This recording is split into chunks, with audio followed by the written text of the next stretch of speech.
Hey guys, Dawn here from Darko Studios, and today I'm going to show you how to draw the fabulous Cardi B. She is a really popular entertainer right now. So, I'm going to start off, like I always do, with just the bridge of the nose. We're going to start working on the shape of the upper eyelids. And I always start with the upper eyelids because basically that shapes the whole eye. And then I'm going to use very quick, swift lines to do the lashes. Just really fast, draw the lashes real quick. You don't gotta sit there and pretend, oh, these gotta be perfect. No, just quickly draw them. And then I'm gonna shift on over to the other side of her eye, upper lash. And like I did with the right eye, I'm just gonna quickly draw the lashes and the eyelid. I don't know why I didn't do that on the other side of the eye, but I'm going to go back over and draw the other side of the eye once I'm done with the lower lid. And as you can see, I'm using very thick lines for the upper and lower lids because she's wearing makeup, and that's like the easiest way to make somebody look like they're wearing makeup is by making the upper and lower lash line or eye line really thick. Just like how when you put makeup on, you have really thick upper and lower eyeliner. And then once I do that, I'm going to do the nose. And she has like a wide nose, but it's weird because her nose is wide, but it's also like, nicely shaped, small-ish. And then I'm going to start with the upper, the right brow. And notice how I'm using real quick, swift lines. That's usually how you get that cartoony, clean look, is by quickly drawing the lines in. You don't want to spend too much time drawing a line, because if you do, that's how you end up stuck and making mistakes.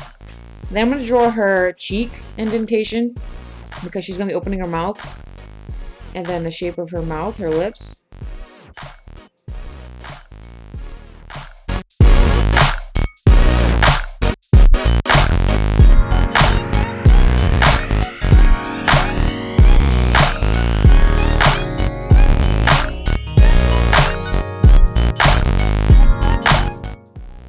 Then I'm going to start working on her tongue.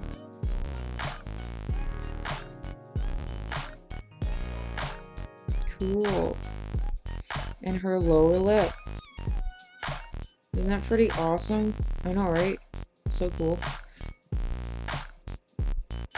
And then once I do that, I'm just going to make sure all the lines are nice and filled in and there's no unfinished lines. And then I'm going to work on filling in some of the top lip. And then I'm going to work on drawing the hair to frame the face. Once you frame the face, that's usually like how you know that person is by their face shape and framing their face with their hair. When you're drawing somebody, you always have to observe their face shape, because a face shape can make or break the person, the drawing. Okay?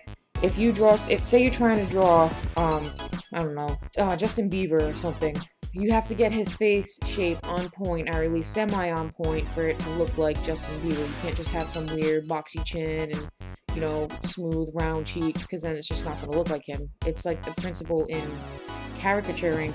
You got to get that face shape on point. And as you can see, I'm filling in the shape of her face with her hair and adding quick, swift lines, like I said again, to define the strands of hair. And then I'm going to work on her face shape.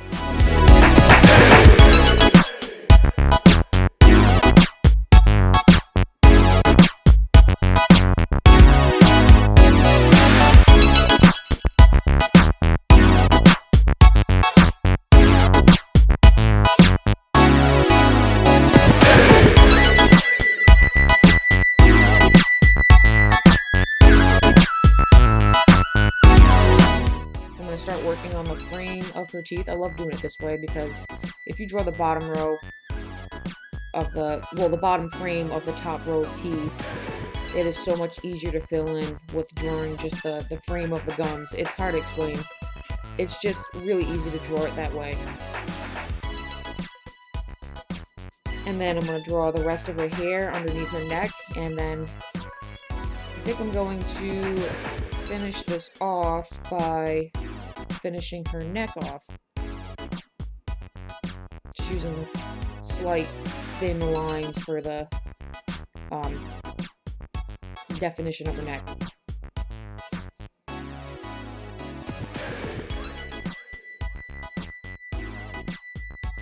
Alright, so now I'm going to move on to the coloring process, and I start with a solid flat color that resembles her skin tone, and using a reference to the side, once in a while look back just to see, you know, if I'm close to the ballpark of her actual skin tone color.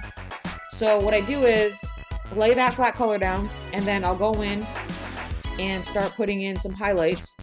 You know, highlights are lighter colors than the flat color. And then I'll start, you know, just what I'm doing right now is basing down all my flat colors just so I know like what goes where.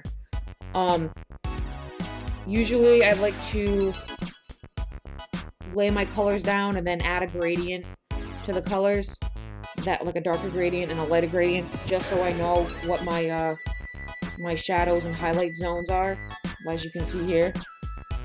Then I'll go in with a more solid brush like I am right now, and I'll lay down the hard shadows. The strongest, darkest part of the face is where the hardest shadows will be.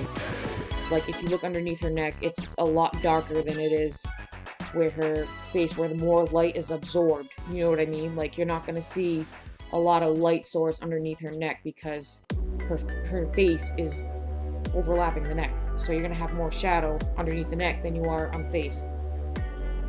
So I'm going in, I'm blending just the hard shadows real quick. And this took about, literally, no word of a lie, it took about 15 minutes to color. It wasn't that hard. It was just a fast coloring job. And then I go in with my highlights just to place it down real quick.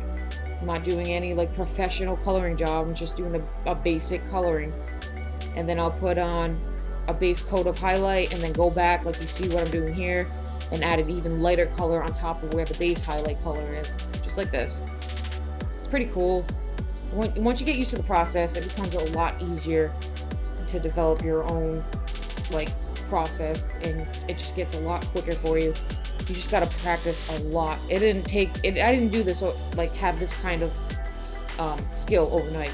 It takes a lot of hard work and a lot of dedication, and you got to put a lot of effort into it and just keep at it until you get better and better. Like I said, I'm just arranging the different highlight strokes and adding lighter highlights on top of a first base coat of highlights, as you can see. Believe me, the more you do it, the simpler it gets, the easier it gets, and then you start, you know, developing your own techniques that are just way better than what you originally learned. You know what I mean? I do a lot of blurring too, like blurring the edges of the line so it doesn't look so, you know, hard on each end. You want that to kind of blend into the colors to give off a nice effect.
But that's it. I hope you guys enjoyed this video. I haven't done these in a long time, so I'm still kind of like warming up to the voiceover thing. I don't usually do voiceovers because I know I'm not really that good at it, but I'm gonna do a lot more of these now. And yeah, subscribe to the channel, stay tuned with more videos. I'm open to requests. You can request anything you want, anything that's cool, I'll do it. Stay tuned for another video and have a great, fabulous day.